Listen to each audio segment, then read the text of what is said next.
Sarah stood at the viewing deck of Council Station, watching ships from dozens of different worlds dock at the massive structure. 15 years had passed since humanity first met the Galactic Council. 15 years since Earth received technologies that changed everything. The cancer that killed her grandmother was now easily cured. Crops grew faster and stronger with alien farming methods. Spaceships that once seemed impossible were now routine. Earth had 3 colonies on other worlds, and trade with alien species brought wealth beyond imagination. Sarah smiled as she remembered her first day here as Earth's ambassador. The aliens had been so welcoming. They gave humanity gifts freely and asked for nothing in return except friendship. It seemed too good to be true. Maybe it was. Her communicator buzzed. Doctor wanted to meet her urgently. Was one of the human scientists working with Council technology. He sounded worried in his message, which was unusual. Never worried about anything. Sarah walked through the station's corridors. Aliens of all shapes and sizes moved around her. Some looked like giant insects, others like walking trees, and a few resembled the reptiles from Earth's ancient past. Most nodded politely as she passed. After 15 years, seeing aliens had become normal. She found in his lab, staring at a screen full of numbers and diagrams. His usually neat hair was messy, and his clothes looked like he had slept in them. "You look terrible, what's wrong?" Glanced around the lab nervously. "We need to talk somewhere private, not here." "This is your lab, how much more private can it get?" "Sarah, I think they're listening to everything we say." She frowned. Was a serious scientist, not someone who believed in conspiracy theories. If he thought someone was watching them, he probably had good reasons. They walked to a small cafe in the station's civilian sector, ordered coffee for both of them and waited until other customers moved away from their table. "Sarah, something is very wrong with the technology they gave us." "What do you mean? Everything works perfectly." "That's the problem. It works too perfectly and only in very specific ways." Pulled out a small device that looked like a tablet. "I've been studying the medical scanners they gave us. Do you know what I found?" Sarah shook her head. "They're not as advanced as they pretend to be. In fact, they're deliberately limited. The scanner can detect cancer easily, but it can't see certain other diseases. It's like someone programmed it to only work for specific things." "Maybe that's just how alien technology works." "No, Sarah. I found the restriction codes. Someone built limits into the machines on purpose. They don't want us to see everything the scanners can really do." Sarah felt a cold feeling in her stomach. "What else did you find?" "The farming equipment has the same problems. It makes our crops grow faster, but it also makes them dependent on alien nutrients. If we stopped getting those nutrients from the Council, our crops would fail within months." "That doesn't make sense. Why would they do that?" Leaned closer and lowered his voice. "I think they want to control us. Every piece of technology they gave us has hidden restrictions. Our spaceships can only go to certain places. Our weapons only work against specific targets. Even our communication systems have limits." "Do you have proof?" "Better than that. I found something else." Hands shook as he activated his tablet. "Hidden in every piece of technology they gave us is a kill switch. Someone can turn off all our technology whenever they want." Sarah stared at the screen. The proof was right there in the code. Every gift from the Council came with a hidden way to shut it down. "Who else knows about this?" "Just me so far. I've been working on this for months. I wanted to be sure before I told anyone." "If this is true, then we're not partners with the Council. We're prisoners." "Worse than that, we're prisoners who don't know we're in jail." Sarah thought about Earth's 3 colonies. All of them depended on Council technology to survive. If someone activated those kill switches, millions of humans would die. "What do we do?" "I don't know. If we confront them directly, they might activate the switches. But if we do nothing, we're still trapped. Sarah looked around the cafe. Aliens were eating and talking, just like humans would. Some of them were probably good people who had no idea what their government was doing. Others might be part of the plan. How long do you think we have? I'm not sure, but Sarah, there's something else. I think they're planning something bigger. What do you mean? I've been watching the patterns in their restrictions. They're not random. It's like they're slowly training us to depend on them for everything. Each year, we rely more on their technology and less on our own abilities. Sarah remembered her history lessons. This was how conquest used to work on Earth. You didn't always attack your enemies directly. Sometimes you made them dependent on you first. Then, when they couldn't survive without you, you revealed your true intentions. I need you to keep studying this, but be careful if they suspect what you're doing. I know, but Sarah, we have to do something. Humanity deserves to know the truth. They finished their coffee in silence. Sarah's mind was racing. For 15 years, humans had celebrated their friendship with the Council. They thought they were lucky to be accepted by such advanced civilizations. Now she wondered if they had just made the biggest mistake in human history. As she walked back to her quarters, Sarah passed the memorial wall. It honored the humans who had died exploring space before the Council found them. Those early astronauts had risked everything for humanity's future. They had died believing that humans could achieve anything if they worked hard enough. Sarah wondered what those brave explorers would think if they knew that humanity had traded its independence for comfortable slavery. She needed to find out more. She needed to understand the Council's real plans for humanity. Most importantly, she needed to figure out how to break the chains they had wrapped around her species. The problem was doing all of that without getting caught. Because if the Council discovered what she knew, those kill switches might activate sooner than anyone expected. Sarah had never been good at lying, but she was learning fast. For 3 weeks, she had attended council meetings with a smile while secretly investigating humanity's real situation. Every day brought worse news. The council's archives were supposed to be open to all member species. Sarah discovered that humans could only access about 10% of the information available. When she asked her assistant, a helpful blue-skinned alien named, about the restricted files, he seemed genuinely surprised. "Oh, those are just administrative records, Ambassador. Very boring stuff about resource allocation and shipping schedules." But when Sarah used her diplomatic codes to peek at one of those boring files, she found detailed psychological profiles of human behavior. The Council had been studying humanity far longer than they had admitted. The worst discovery came when she found references to something called the domestication protocol. The file was heavily encrypted, but the little she could read made her sick. Sarah needed allies, but she couldn't trust the other human diplomats. Too many of them seemed strangely eager to accept whatever the Council told them. Some had even suggested that Earth should give up more of its independence in exchange for additional technologies. Her breakthrough came from an unexpected source. Ambassador was a representative of a species that looked like walking beetles. They had joined the Council 50 years ago and were considered model members. But when Sarah studied their history, she noticed something odd. They had once been famous for their artistic achievements.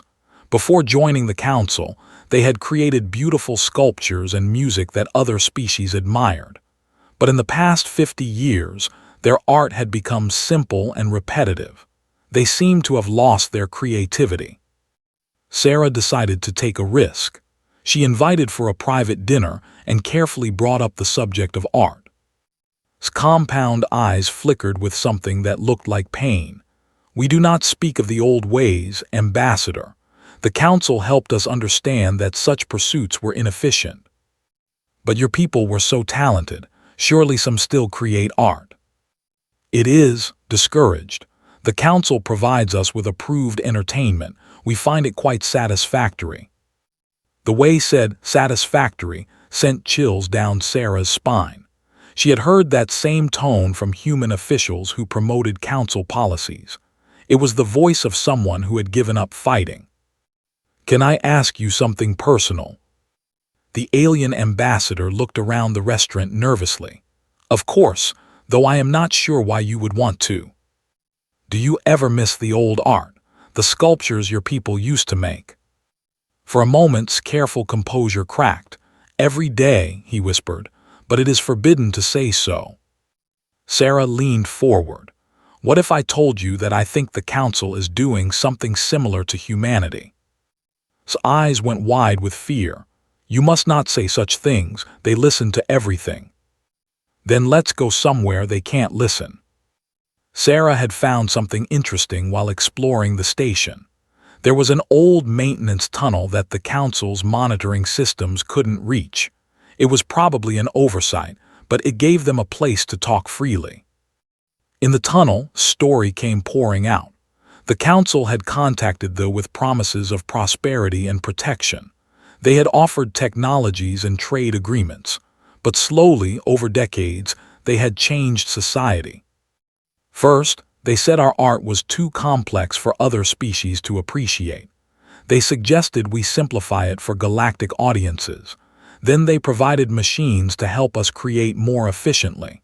Finally, they convinced our leaders that artistic pursuits were a waste of resources. "But why? What did they gain from stopping your art?" "Control," said bitterly. "Artists ask questions. They imagine different ways of living. They make others think about change. A society without artists is easier to manage." Sarah felt pieces of a horrible puzzle clicking together. "Do you know about other species that have changed since joining the Council?" "Many. They used to be fierce warriors, but now they are passive farmers. There were great explorers who mapped half the galaxy, but they haven't left their home system in 30 years. They invented technologies that rivaled the Council's own, but now they only maintain equipment that others design. They're stealing what makes each species special." "Yes, they call it integration, but it is domestication, like the animals your people keep as pets." Sarah's blood ran cold. "Is that what they're planning for humanity?" "I believe so, but your species concerns them more than others."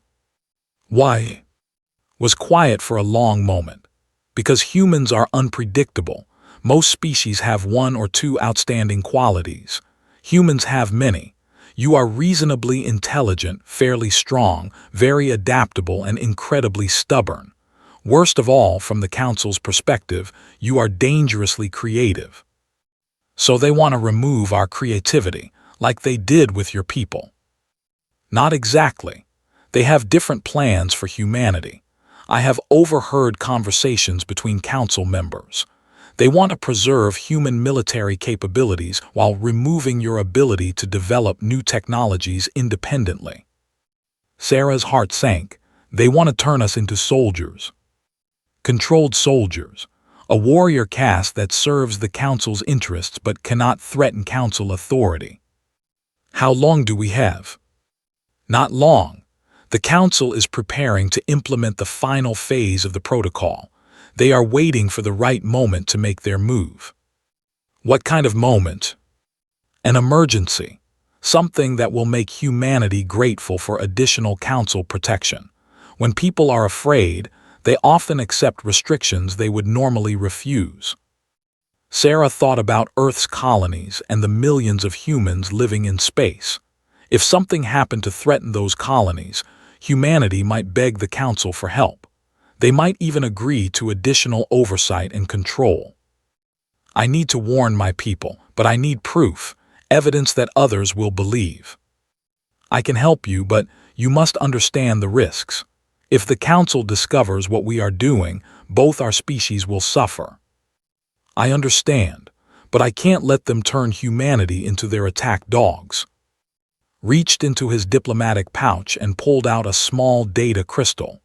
"This contains files I have gathered over the years, communications between Council members, plans for other species, and references to the domestication protocol. It is not complete, but it is enough to prove what they are doing. Sarah took the crystal with trembling hands. Why are you helping me? Because I remember what my people used to be. I remember the beauty we created before the council taught us to forget our dreams. I do not want other species to suffer as we have. What can we do to stop them? I do not know if they can be stopped. The council is very powerful and very patient. They have been perfecting their methods for centuries. But we have to try. Yes, and perhaps humanity is different enough to succeed where others have failed.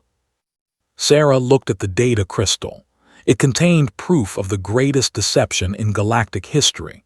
Now she had to figure out how to use it without getting humanity destroyed in the process. I'm going to need more allies. Are there other species that might help? Perhaps. The Council has made many enemies over the centuries, but most are too afraid to act. Your people might inspire them to be brave again. Why? Because humans do not surrender easily. Every species knows the stories of your wars.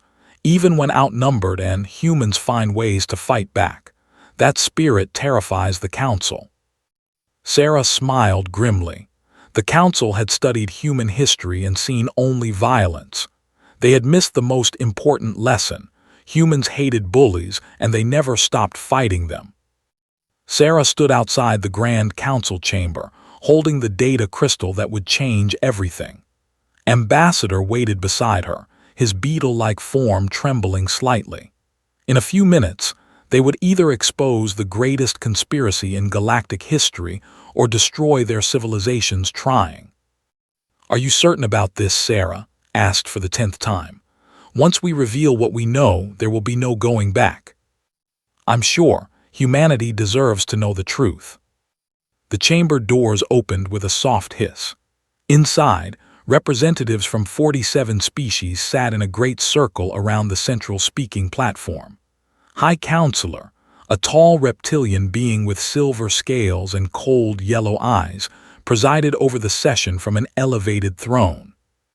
Today's agenda was supposed to cover routine trade agreements and resource allocation. Sarah had requested time to make an announcement about human colonial expansion. It was the perfect cover for what she really planned to do. Ambassador's voice echoed through the chamber.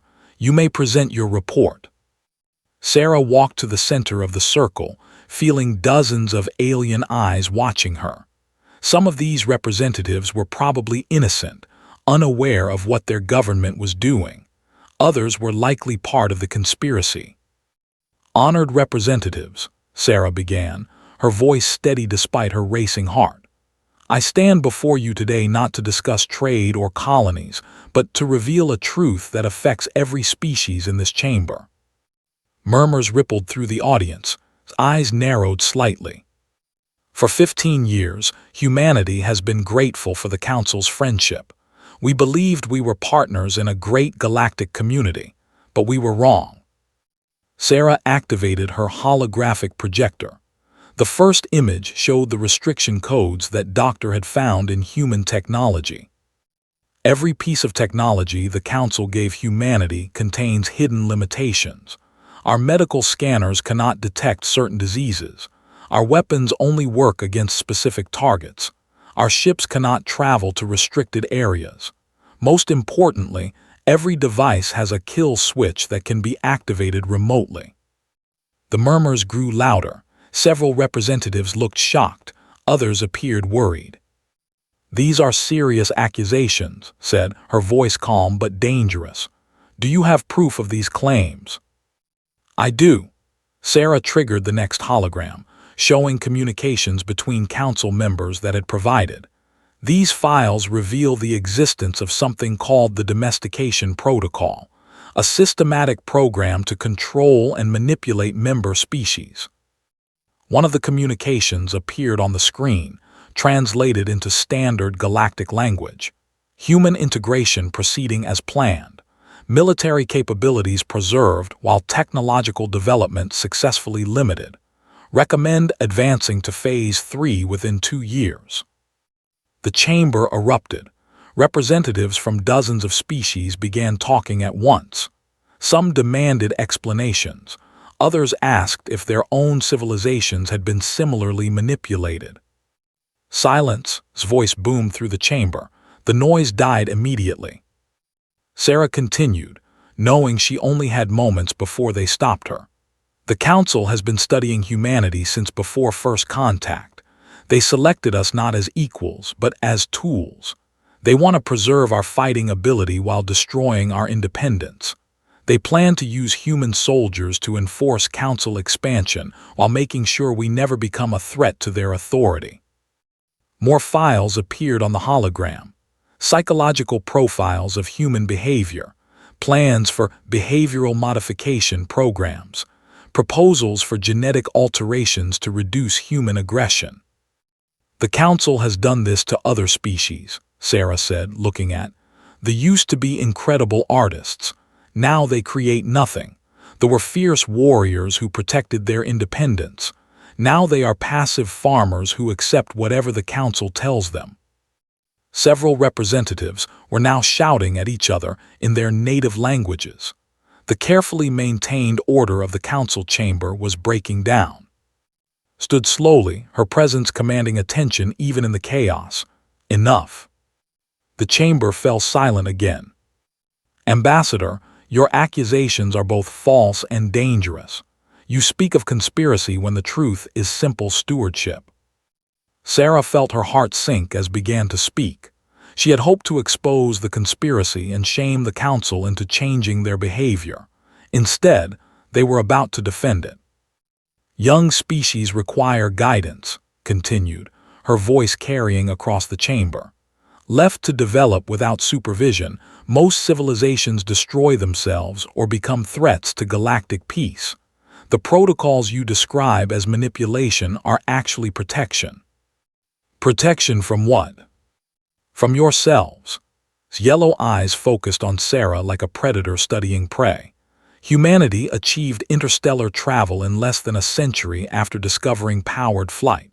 Your species went from stone tools to nuclear weapons in mere. You wage wars over resources you do not need and concepts you cannot properly define. Gestured to the other representatives. Every species in this chamber has benefited from Council guidance. They no longer waste resources on pointless conflicts. They focus their talents on useful pursuits instead of frivolous art. The galaxy is more peaceful and prosperous because the Council provides stability. You mean control, Sarah said. I mean responsibility. His voice grew colder. Young species cannot handle the power that advanced technology provides. They must be guided until they mature enough to use that power wisely. And who decides when we're mature enough? You. The Council has successfully managed galactic affairs for over 2,000 years. We have prevented countless wars and disasters through careful stewardship of developing species. Sarah looked around the chamber. Some representatives were nodding agreement with. Others looked uncertain or angry. A few seemed to be realizing that their own species had been similarly controlled. What about choice? Sarah asked. What gives you the right to decide our future for us? The right of superior experience and wisdom. Humanity is too dangerous to be left unchecked. Your military history proves this. In the past century alone, you have fought 2 global wars and countless smaller conflicts. You created weapons capable of destroying your entire planet and came close to using them multiple times. Walked down from her throne to stand directly in front of Sarah. The protocol exists to protect the galaxy from species like yours. We offer guidance, protection, and prosperity in exchange for accepting necessary limitations on your development. This is not conspiracy. It is survival. Survival for who? You or us? For everyone. Turn to address the entire chamber. The choice before us is simple. We can continue to provide beneficial guidance to developing species, or we can allow them to develop without restrictions and risk galactic chaos. Sarah felt the moment slipping away. Some representatives were beginning to nod agreement with. The revelation that should have sparked outrage was being reframed as necessary policy. "High Counselor," Sarah said, her voice carrying across the silent chamber, "are you saying that humanity has only two choices: accept your control or face the consequences?" "I am saying that the Council will continue to act in the best interests of galactic civilization. Species that cannot accept beneficial guidance will find that the galaxy is a dangerous place for those who stand alone." The threat was clear: submit to domestication or face economic isolation, technological blockade, and possible military action. Then the Council gives humanity an ultimatum. The Council offers humanity the same choice we have offered every species: prosperity through cooperation, or the difficulties that come from refusing wise counsel. Sarah looked around the chamber one last time. Some representatives looked sympathetic, but none seemed willing to challenge the Council openly. The conspiracy was exposed, but it didn't matter. The Council was too powerful, and other species were too afraid to resist. But Sarah knew something about humanity that the Council had failed to understand despite all their studies. Humans had been dealing with bullies and ultimatums for thousands of years. And they had developed a very specific way of responding to threats. "High Counselor," Sarah said, her voice calm and clear, "I will carry your message to humanity." "Excellent. I am certain your leaders will make the wise choice." Sarah smiled. It was not a pleasant expression. "I'm certain they will." As she walked out of the chamber, Sarah was already composing her message to Earth. The Council expected humanity to capitulate out of fear. They were about to learn that humans had a very different reaction to ultimatums. The message would be brief, direct, and unmistakably human. Sarah's message reached Earth 3 days later. It was marked as urgent diplomatic communication and went directly to the office of Director James Harrison, head of the Human Colonial Development Agency. What the Council didn't know was that Harrison had been waiting for this message for 15 years. Harrison read Sarah's report twice, then activated a secure communication link. Within hours, similar messages were being sent to every human colony, military installation, and research facility in space. The activation code was simple: trust broken. Doctor received the signal at his laboratory on Council Station. He immediately began uploading a virus into the station's computer network. It wasn't designed to cause damage, just to copy and transmit everything in the Council's restricted files to human networks throughout the galaxy. On Mars Colony, Captain opened a sealed vault that had been locked since the colony's founding. Inside were weapons, equipment, and technical specifications that no alien had ever seen. Similar vaults opened on every human world. Director Harrison stood before the United Earth Council, looking at representatives from every nation.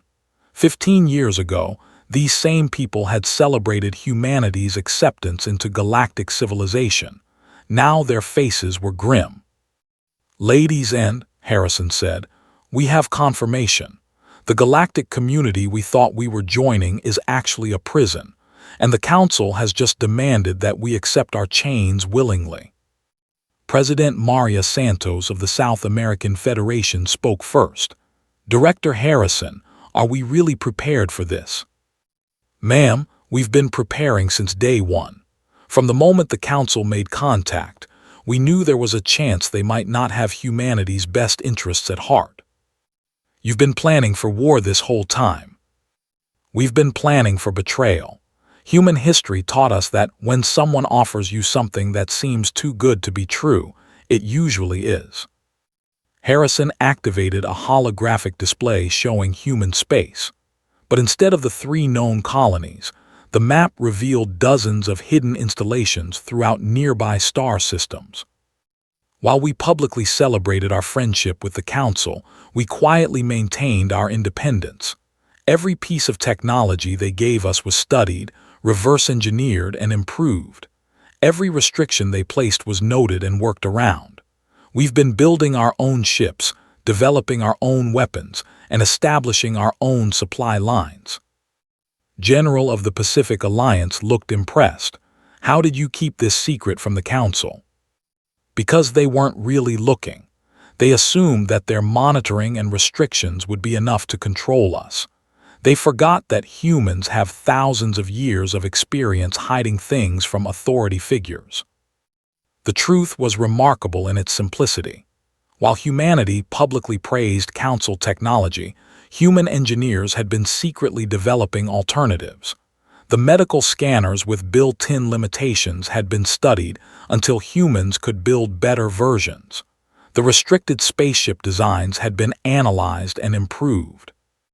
Most importantly, when Doctor discovered the kill switches in Council technology, human technicians had immediately begun developing isolated systems that couldn't be remotely controlled. "What about the colonies?" asked Prime Minister of the Asian Cooperation. "They depend on Council technology to survive." "Actually, they don't. We've been quietly replacing Council systems with human-built equivalents for years. The colonies can operate completely independently if necessary."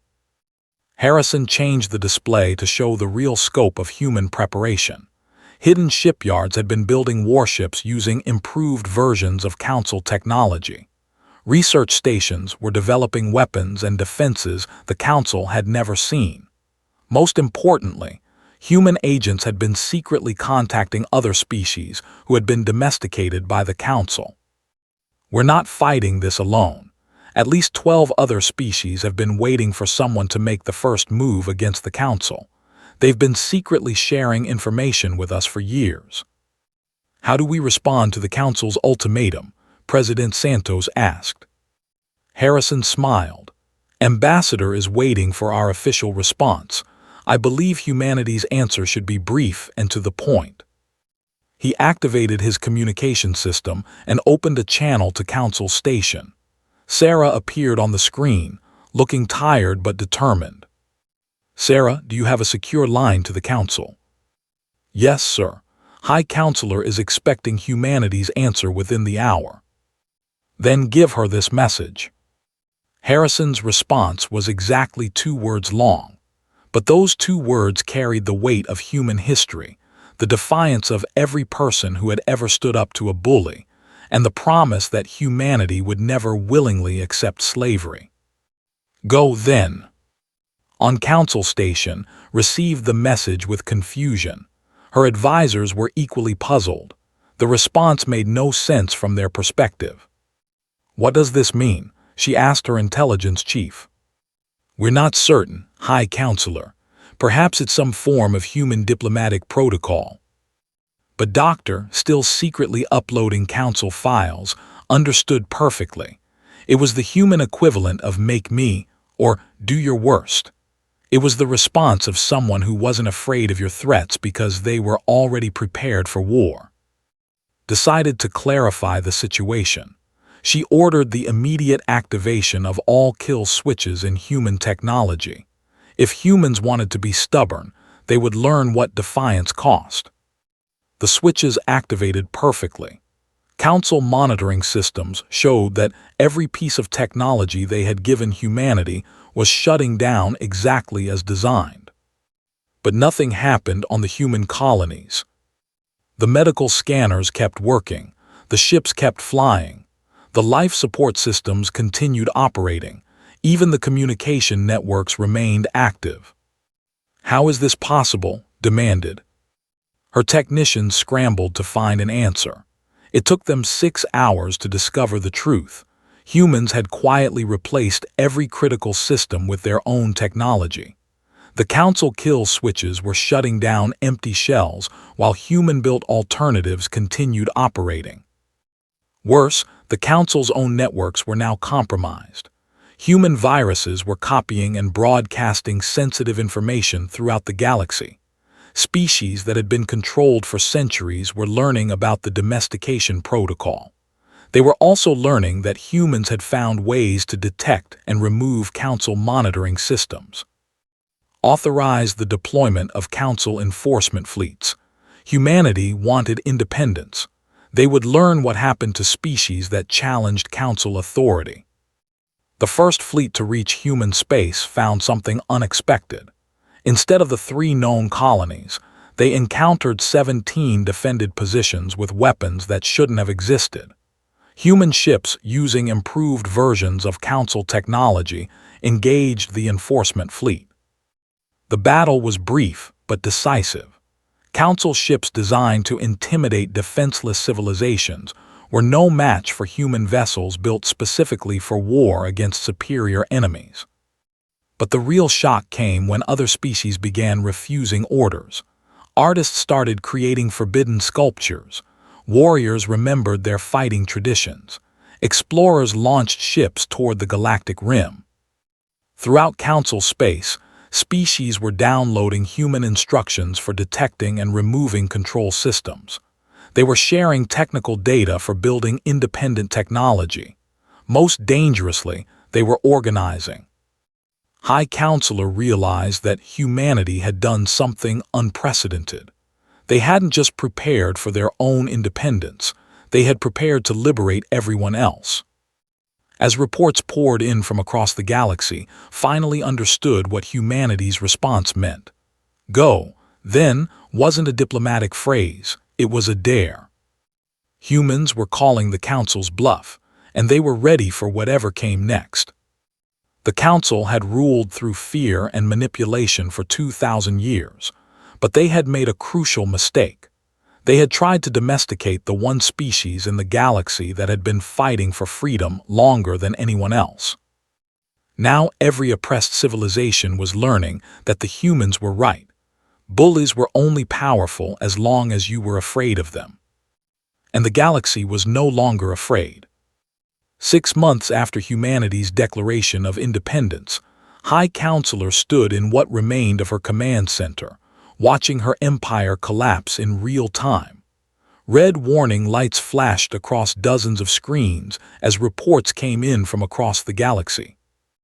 They had declared independence and were creating art so beautiful that other species were traveling across the galaxy just to see it. They had reformed their warrior clans and were protecting trade routes that the Council could no longer patrol. They were exploring new star systems and sharing their discoveries freely with anyone who wanted them. Worst of all, humans were everywhere. High Counselor, her intelligence chief reported, we've lost contact with another 12 systems. The humans have somehow established supply lines and communication networks that we can't monitor or control. Had underestimated humanity in every possible way. She thought they would be impressed by Council technology. Instead, they had studied it, improved it, and built better versions. She thought they would be intimidated by Council power. Instead, they had quietly prepared for war while pretending to be grateful allies. Most dangerously, she had thought that humans would fight alone. Instead, they had spent 15 years building relationships with every oppressed species in the galaxy. How did we miss this? She asked her advisors. Humans are more deceptive than we calculated, her military commander replied. They appear emotional and impulsive, but their long-term planning is remarkable. They also understand something we didn't consider, added her diplomatic advisor. They know how to inspire others. Every species they've contacted now believes they can be free. It was true. The human message wasn't just about independence, it was about hope. For centuries, species had accepted Council control because they thought resistance was impossible. Humans proved that it wasn't. The revolution wasn't just military, though human weapons certainly helped. It was economic, social, and psychological. Humans had found ways to disrupt every system the Council used to maintain power. Council trade networks collapsed when species began dealing directly with each other. Council information monopolies crumbled when humans shared advanced communication technology freely. Council military superiority vanished when their own domesticated warrior species remembered how to fight for themselves. High Counselor, a technician called from across the room, incoming transmission from the human ambassador. Had been expecting this. Sarah appeared on the main screen, but she was no longer alone. Representatives from dozens of species stood behind her, including many that had served the Council for centuries. "High Counselor," Sarah said, her voice calm but firm. "I'm contacting you on behalf of the Free Species Alliance." "There is no such organization," replied automatically. "There is now. 47 species have formally withdrawn from the Council and established independent governments. We're here to discuss terms." "Terms for what? Your surrender?" Sarah smiled. "Terms for yours." The audacity was breathtaking. Humans had been part of galactic civilization for less than 2 decades, and now they were demanding the surrender of a government that had ruled for. "You cannot possibly believe that your rebellion will succeed," said. "It already has. You've lost control of most of your territory. Your military is in chaos because half your soldiers are refusing orders. Your economy has collapsed because free trade is more efficient than controlled markets." Sarah gestured to the representatives behind her. "These species aren't just allies. They're proof that your system doesn't work. Every civilization you domesticated was more creative, productive, and happy before you controlled them. We brought peace to the galaxy. You brought slavery, you just called it something else." Looked at the faces behind Sarah. She recognized many of them. Some had served the Council loyally for decades. Others had been considered model citizens of controlled worlds. "What do you want?" she asked finally. "Simple. The complete dissolution of the Council's authority over member species. Every civilization gets to choose its own government and development path. That will lead to chaos, wars, destruction. Maybe, but it will be our choice." Realized that the humans genuinely didn't care about the risks of independence. They preferred dangerous freedom to safe slavery, and they had convinced others to think the same way. "And if we refuse? Then we continue what we're doing. We help every species remove Council monitoring and control systems. We share technology freely. We protect each other from anyone who tries to reimpose the old system." Sarah's expression hardened slightly. "High Counselor, you studied human history and focused on our capacity for violence, but you missed the most important lesson. Humans have been fighting for freedom for thousands of years. We know how to recognize tyranny, and we know how to defeat it. Your species is barely out of its planetary cradle. How can you possibly understand galactic governance? Because we've been betrayed by authority figures our entire history. We know what you are because we've dealt with your kind before." Sarah stepped closer to the screen. "You offered us a golden cage and expected gratitude. You thought we would trade our independence for comfort and security. You forgot that humans would rather die free than live as slaves."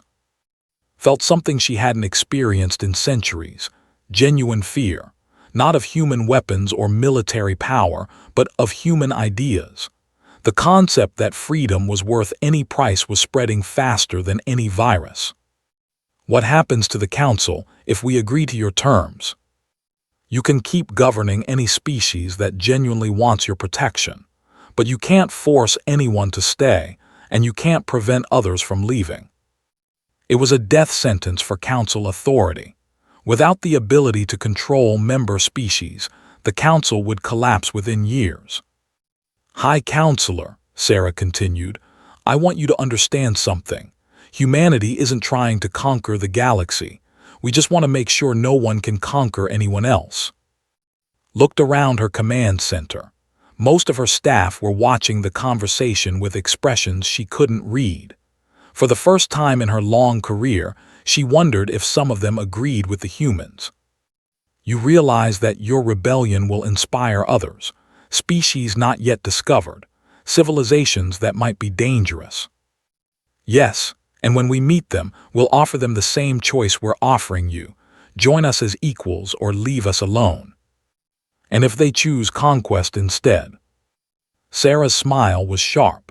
High Counselor, you spent 15 years studying human military history. Do you really think we're afraid of conquerors? Understood. Humanity hadn't just defeated the Council. They had built a new model for galactic civilization, one based on voluntary cooperation instead of forced compliance. I need time to consider your terms. You have 48 hours. After that, we assume you've chosen to continue the war. The transmission ended, leaving alone with her thoughts.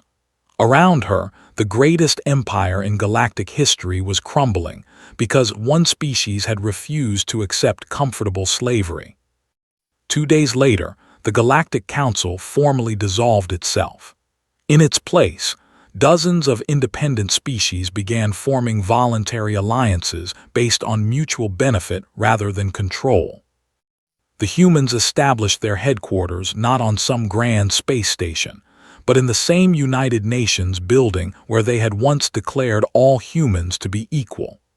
Representatives from across the galaxy came to Earth to participate in something unprecedented, a galactic democracy. Sarah, now Director General of the Free Species Alliance, stood at the same viewing deck where she had once watched Council ships dock. Now she saw vessels from civilizations that were free to explore, create, and develop according to their own values. Ambassador approached, carrying one of his people's traditional sculptures. It was the first piece of art created in 50 years, and it was magnificent. "Do you think we did the right thing?" he asked. Sarah looked out at the busy spaceport, where species that had been enemies under Council rule were now working together as equals. The Council was right about one thing: humanity is dangerous. How so? Sarah smiled. We're dangerous to anyone who thinks freedom is negotiable. The galaxy was free, chaotic, and uncertain. It was exactly what humanity had always believed it should be. And if anyone tried to change that, they would discover that humans had spent their entire history preparing for exactly that fight. The Council had made one final, fatal error. They had created their own worst enemies by trying to control the one species that would never stop fighting for liberty. Now every civilization in the galaxy knew that freedom was possible because the humans had proved it. And they would never let anyone forget it.